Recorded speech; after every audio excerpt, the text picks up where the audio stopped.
حضرت سیدنا زید بن ارقم رضی اللہ تعالیٰ عنہ بیان کرتے ہیں، حضور علیہ الصلوۃ والسلام نے حضرت علی المرتضیٰ رضی اللہ تعالیٰ عنہ، حضرت سیدہ کائنات فاطمۃ الزہرا رضی اللہ تعالیٰ عنہ، حضرت امام حسن اور حضرت امام حسین رضی اللہ تعالیٰ عنہما کے بارے میں ارشاد فرمایا، انا حرب لمن حاربہم، میں اس شخص کے ساتھ جنگ کروں گا جو ان کے ساتھ جنگ کرے گا، وسلم لمن سالمہم، اور اس شخص کے ساتھ صلح رکھوں گا جو ان کے ساتھ جو ہے وہ صلح رکھے گا۔ حضرت سیدنا ابو سعید خدری رضی اللہ تعالیٰ عنہ بیان کرتے ہیں، حضور علیہ الصلوۃ والسلام نے ارشاد فرمایا، الحسن والحسین سیدہ شباب اہل الجنہ، حضرت امام حسن اور حضرت امام حسین رضی اللہ تعالیٰ عنہ یہ جنتی نوجوانوں کے سردار ہیں۔ اور حضرت عبداللہ ابن عمر کی روایت کے اندر یہ ہیں، فرمایا الحسن والحسین ہما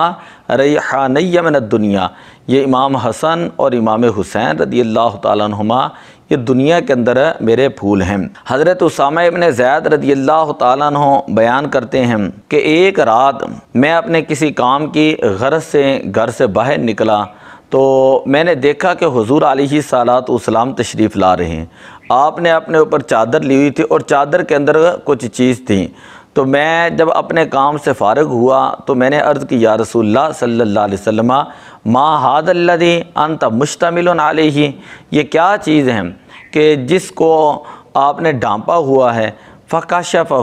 حضور علیہ الصلوۃ والسلام نے چادر ہٹائی، فَإِذَا الْحَسَنُ وَالْحُسَيْنُ عَلَى وَارِكَيْهِ، حضرت امام حسن اور حضرت امام حسین رضی اللہ تعالیٰ عنہ آپ کے پہلو مبارک کے اندر موجود تھے۔ فقال ہادان ابنایا،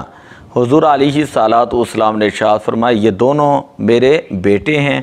اور میری بیٹی کے بیٹے ہیں۔ اللہم انی احبہما، اے اللہ تو ان سے محبت کر، واحب من یحبہما، اور ان لوگوں سے بھی محبت کر جو ان میرے شہزادوں سے محبت کریں۔ اے اللہ میں ان سے محبت کرتا ہوں، تو بھی ان سے محبت کر، اور تو ان لوگوں سے بھی محبت فرما جو میرے ان شہزادوں سے محبت رکھتے ہوں۔ اسی لیے اعلیٰ حضرت رحمۃ اللہ تعالیٰ علیہ فرماتے ہیں، تیری نسل پاک میں ہے بچہ بچہ نور کا، تو ہے عین نور، تیرا سب گھرانہ نور کا۔ الصلاۃ والسلام علیک یا رسول اللہ وعلی آلک واصحابک یا حبیب۔